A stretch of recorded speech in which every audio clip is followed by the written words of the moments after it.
اب آج کا میرا موضوع ہے شہادت علی رضی اللہ تعالیٰ عنہ۔ اصل میں حضرت علی رضی اللہ تعالیٰ عنہ کی شہادت بھی اسی الفتنۃ الکبریٰ کا تسلسل ہے۔ وہ جو عبداللہ ابن سبا کا پیدا کردہ عظیم ترین فتنہ تھا، اسی کا ایک نتیجہ حضرت علی کی شہادت بھی ہے، لیکن وہ بات ذرا تفصیل سے سمجھنی ہوگی۔ اور اس کے لیے میں ممنون احسان ہوں، حال ہی میں ایک کتاب چھپی ہے، ڈاکٹر سید رضوان علی ندوی، وہ محقق ہیں تاریخ کے، انہوں نے بڑی تاریخی تحقیق کے بعد جو باتیں بیان کی ہیں وہ میں آپ کے سامنے رکھ رہا ہوں۔ عرب میں جنوب مغرب کی کونے میں، جہاں یہ یمن بھی آباد ہے، اس کے اوپر نجران ہے، اسی علاقے میں یمامہ کا علاقہ کہلاتا ہے۔ یہاں ایک قبیلہ آباد تھا، بنو تمیم۔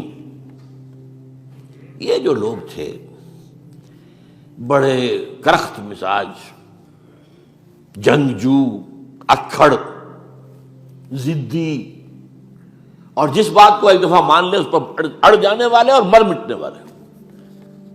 یہیں سے فتنہ پہلا اٹھا تھا، سب سے بڑا جو نئے جھوٹے نبی کھڑے ہوئے تھے ان میں سب سے بڑا تو مسلمہ کذاب تھا، یہی تو علاقہ تھا۔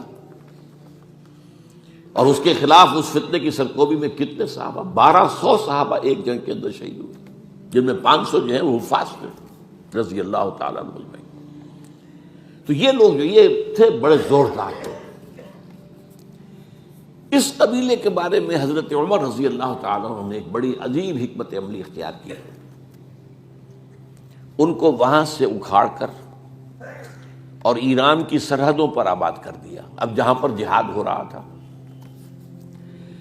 تاکہ ان کے اندر جو یہ جنگجوئی ہے یہ اب اس مقصد کے لیے استعمال ہو، اب وہ دارالاسلام کی توسیع کے مقصد کے لیے استعمال ہو، اور وہ ہوئی۔ حضرت عمر نے 2 چھاؤنیاں بنائی تھی رضی اللہ تعالیٰ عنہ، کوفہ اور بصرہ، کیونکہ ظاہر بات ہے کہ اب جو اسلام کا دائرہ پھیل رہا تھا اور اسلامی حکومت پھیل رہی تھی، اور زیادہ تر جو ہے مشرق کی طرف پھیل رہی تھی، ایران اور خراسان وغیرہ کی طرف، تو اب مدینے سے اس کا کنٹرول اتنا آسان نہیں تھا، فاصلہ تھا، تو چھاؤنیاں بنائیں تاکہ یہ اس سرحد کے اوپر یہ موجودہ مرکز رہے، یہاں فوجیں موجود رہیں، کہیں کوئی بغاوت ہو تو اس کو کچلنے کے لیے وہ قوت فوری طور پر دستیاب ہو سکے۔ یہ لوگ ہیں کہ جو عبداللہ ابن سبا کی فتنے سے سب سے زیادہ متاثر ہوئے۔ ان کی مزاج میں وہ کجی تو تھی نا۔ حضرت عمر بھی ان کا جو ایک مضبوط کنٹرول تھا انہیں دبائے رکھا ہے، اور ان کا رخ جو ہے ایک دوسری طرف موڑ کر اس سے اسلام کو فائدہ پہنچایا۔ لیکن اس کے بعد جب فتنہ جو آیا یہ عبداللہ ابن سبا، تو سب سے بڑھ کر یہی لوگ اس کے ماننے والے، اور انہی میں سے وہ لوگ تھے جنہوں نے جانیں بھی دے دی ہیں، جنہیں حضرت علی نے زندہ جلایا ہے، اس لیے کہ وہ کہتے تھے کہ علی خدا ہے۔ اے علی تم خدا ہو، تم ہمیں آگ میں جلا رہے ہو، یہ تو تم ہمارا امتحان لے رہے ہو۔ وَلَنَبْلُوَنَّكُمْ بِشَيْءٍ مِّنَ الْخَوْفِ وَالْجُوعِ وَنَقْصٍ مِّنَ الْأَمْوَالِ وَالْأَنفُسِ وَالثَّمَرَاتِ، اب وہ اس آیت کو اپنے اوپر منطبق کر رہے ہیں۔ تو یہ جو کرخت لوگ تھے، انہوں نے در حقیقت جو ہے عبداللہ ابن سبا کے کردار میں سب سے بڑا رول پلے کیا، اور انہی کے ہاتھ میں حضرت عثمان شہید ہوئے رضی اللہ تعالیٰ۔ اور اس کے بعد انہوں نے حضرت علی رضی اللہ تعالیٰ عنہ کو اپنے گھیرے میں لے لیا، کیونکہ انہی کی کثیر تعداد موجود تھی مدینے میں جب حضرت عثمان شہید ہوئے۔ اس کے بعد اب ظاہر بات ہے کہ کوئی نہ کوئی تو خلیفہ ہونا چاہیے تھا۔ حضرت طلحہ سے کہا گیا، انہوں نے معذرت کر لی، حضرت زبیر سے کہا گیا، انہوں نے معذرت کر لی۔ اب ظاہر بات ہے کہ حضرت علی آخر امت کو چھوڑا تو نہیں جا سکتا تھا بغیر امام کے، انہوں نے قبول کر لی، اگرچہ حضرت حسن روکتے رہے کہ ابا جان یہ ان لوگوں کی بیعت جو ہے آپ قبول نہ کیجیے۔ حضرت حسن تو ان میں سے ہے جو حضرت عثمان کے دروازے پر کھڑے تھے پہرے دار کی حیثیت سے، حسن اور حسین رضی اللہ تعالیٰ عنہ، انہیں تو معلوم تھا فتنہ جو کون لوگ ہیں۔ اس کے بعد حضرت علی رضی اللہ تعالیٰ عنہ نے اسی حکمت سے، جس حکمت کے تحت حضرت عمر نے یہ چھاونیاں آباد کی تھی، دارالخلافہ بھی مدینے سے کوفہ منتقل کر دیا، تاکہ پورے عالم اسلام کو کنٹرول کیا جا سکے اس مرکز کے ساتھ۔ اس کا نتیجہ یہ نکلا کہ اب گویا کہ حضرت علی کے گرد ان لوگوں کا گھیراؤ مکمل، کوفے میں یہی تو آباد تھے، کوفی یہی تو تھے، حضرت عمر نے انہیں لا کے یہاں آباد کیا تھا۔ جب حضرت علی نے کوفے کو اپنا دارالخلافہ قرار دیا تو گویا کہ ان کا پھر عمل دخل بہت بڑھ گیا۔ ایک طریقے سے یہ کہا جا سکتا ہے کہ انہوں نے اب حضرت علی رضی اللہ تعالیٰ عنہ کو اپنے محاصرے میں لے لیا۔ چنانچہ جنگ جمل کے موقع پر یہ ہوا ہے کہ صلح ہو گئی تھی، حضرت عائشہ رضی اللہ تعالیٰ عنہ کے جو نمائندے تھے اور ادھر سے حضرت علی، صلح ہو گئی تھی، طے ہو گیا تھا کہ ہاں قاتلین عثمان کو جو ہے ان کو سزا دی جائے گی، قصاص لیا جائے گا حضرت عثمان کی قتل کا۔ لیکن ان لوگوں نے 10,000 آدمی کھڑے ہو گئے کوفے کے اندر، ہم سب قاتل ہیں عثمان کے، لو قصاص ان سے اگر لے سکتے ہو۔ اس کے نتیجے میں اور انہوں نے جنگ شروع کر دی، اور جب جنگ شروع ہو جائے تو پھر اس کے بعد تو کوئی نہیں دیکھ سکتا کیوں شروع ہوئی، کیسے شروع ہوئی، کس نے شروع کی۔ اب تو یا مارو یا مرو، دو ہی باتیں ہوتی۔ 10,000 مسلمان ایک رات میں شہید ہوئے جنگ جمل۔ اب اس کے بعد حضرت علی رضی اللہ تعالیٰ عنہ کی خلافت جو ہے حضرت امیر معاویہ نے ماننے سے انکار کر دیا۔ جب تک قاتلین عثمان کو سزا نہیں دیتے ہم بیعت نہیں کریں گے۔ یہ نہیں کہ دعویٰ کیا ہو کہ میں خلافت کا حقدار ہوں، یہ نہیں، لیکن یہ کہ آپ کو ان کو سزا دینی چاہیے۔ اب یہ تھا وہ مخمصہ جس میں حضرت علی رضی اللہ تعالیٰ عنہ وہ فرماتے تھے تم میرا ساتھ دو تو میں ان قاتلین عثمان سے سزا جو ہے ان کو سزا دے سکتا۔ ادھر انہیں پتا تھا کہ میں سرنڈر کرتا ہوں تو مجھے علی تک تو پہنچنے کوئی نہیں دے گا، راستے میں ختم کر دیں گے رضی اللہ تعالیٰ عنہ۔ تو یہ پیچ تھا ایک جو ایسا پڑا ہے۔ اب اس میں جب حضرت معاویہ اور حضرت علی کے مابین فیصلہ کن جنگ ہوئی، جنگ صفین جسے کہتے ہیں، جس میں 70,000 مسلمان ایک دوسرے کی تلواروں، تیروں، نیزوں سے قتل ہوئے۔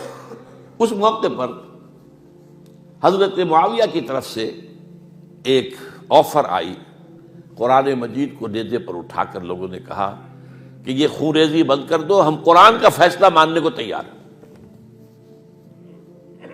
حضرت علی دیکھ رہے تھے کہ یہ اصل میں میری فتح کو شکست سے بدلنے کا پروگرام ہے، تقریباً فتح میری ہو چکی ہے، لیکن یہ جو طبقہ تھا یہ انہوں نے کہا نہیں بڑی ٹھیک بات کہہ رہے ہیں وہ، مانیے ان کی بات، جنگ بند کی۔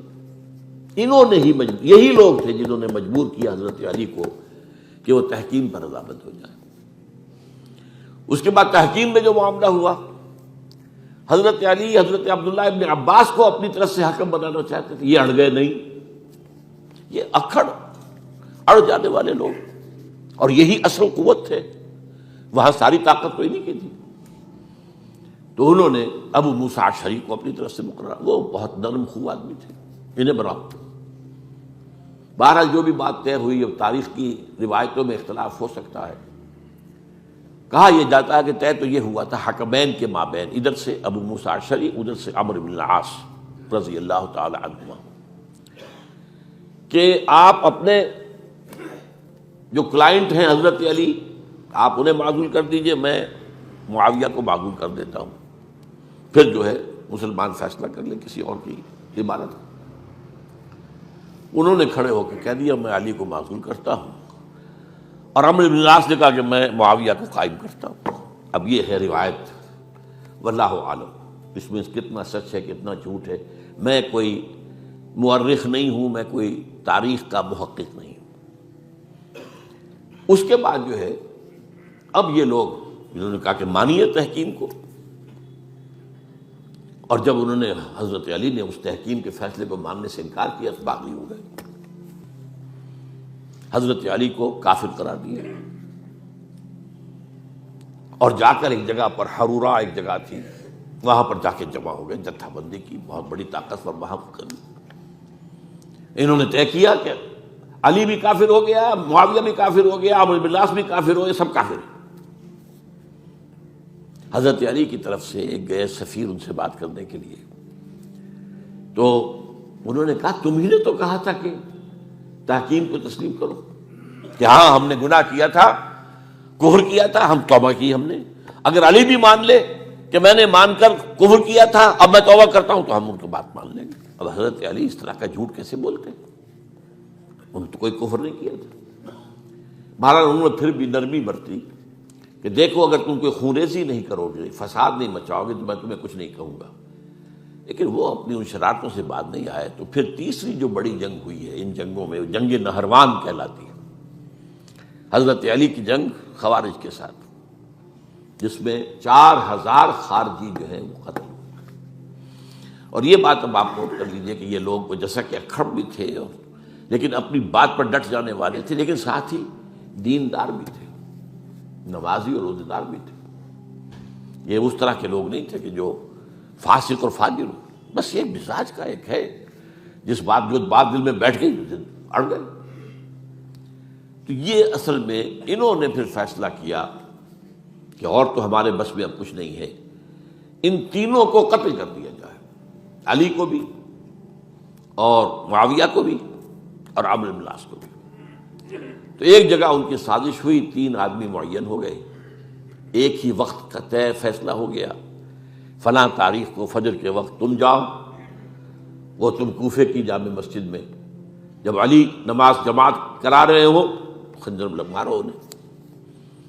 اور یہ اس کا نام ابن ملجم تھا، خارجی، یہ وہی لوگ بنو تمیم کے لوگ۔ دوسرا جو تھا وہ دمشق میں حضرت معاویہ کو قتل کرنے، شہید کرنے کے لیے پہنچ گیا۔ تیسرا مصر پہنچ گیا حضرت عمرو بن العاص کو۔ اب یہ بات اللہ کی طرف سے ہے، یہ تو اس کی مشیت ہے، اس کا فیصلہ ہے۔ حضرت علی پر وار کارگر ہوا، اب شہید ہو گئے۔ حضرت معاویہ پر وہ وار ذرا اوچھا پڑا، زخمی تو ہوئے لیکن آپ کی جان بچ گئی۔ عمرو بن العاص اس روز مسجد میں کسی معذوری کی وجہ سے، عذر کی وجہ سے فجر میں آ ہی نہیں سکے، لہذا حضرت علی کی شہادت ہو گئی۔ اب یہ ہے اصل پس منظر، کن لوگوں نے کیا شہید، اصل میں وہ سمجھ لینے کی بات ہے۔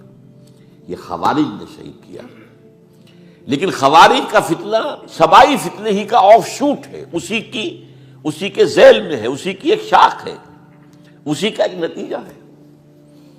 یہ خوارج جو ہے بعد میں بھی ان کی مسلسل جو ہے وہ جنگیں رہی ہیں۔ بہرحال اس صورتحال کو یہ سمجھ لیجئے کہ یہ خلفائے ثلاثہ رضی اللہ تعالی عنہ، حضرت عمر شہید، عثمان شہید، علی شہید۔ عجیب بات ہے کہ تینوں کا نام عین سے شروع ہوتا ہے، عمر عین سے، عثمان عین سے، علی عین سے، تینوں شہید ہوئے ہیں۔ لیکن یہ کہ یہ ہے تاریخی پس منظر۔